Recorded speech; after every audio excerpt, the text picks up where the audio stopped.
क्या बात है नादिर, आप परेशान क्यों?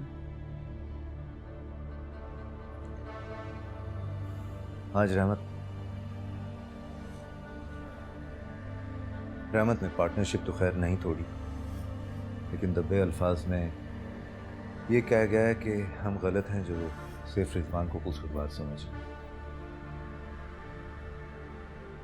जबकि रिजवान को सिर्फ ये गिला है कि सफ़ीर अभी भी हानिया की जिंदगी में मौजूद है। आपको अंदाजा भी है कि आप क्या बात करें, वो भी अपनी बेटी के लिए, और इस बात को कतई नजरअंदाज करें कि वो लोग आपको इस पार्टनरशिप और बिजनेस के नाम पे ब्लैकमेल करें, इमोशनली ब्लैकमेल। अरे नहीं भाई आफिया, तुम अच्छी तरह से जानती हो कि ये पार्टनरशिप या प्रोजेक्ट मुझे किसी भी तरह अपनी हानिया से ज्यादा अजीज नहीं है, लेकिन वो प्लीज ये लेकिन वेकिन जो है ना, ये छोड़। आपको पता है आज रिजवान आया था माजी से मिलने के लिए। उसके जाने के बाद माजी ने कहा है कि अगर पूरे घर में कोई भी उनकी मर्जी के खिलाफ जाएगा या कोई कदम उठाएगा तो वो आपको जायदाद से आग कर देंगी। चल अब तुम ही बताओ कि मैं क्या करूं।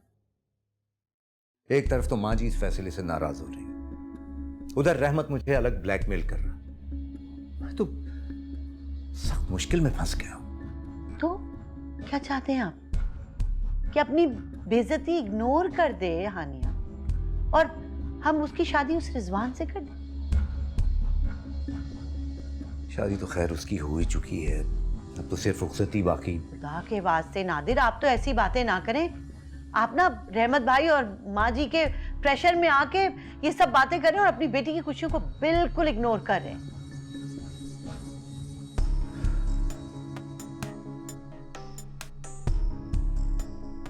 छाफिया तुम एक बार फिर से हानिया से बात तो करो, शायद वो मान जाए। वो नहीं मानेंगे और मैं भी नहीं मानूंगी। ये कम से कम मेरी पोजीशन समझने की कोशिश तो करो।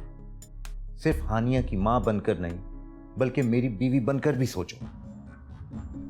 ये रिश्ता खत्म करने से सरासर नुकसान मेरा होगा, सिर्फ मेरा।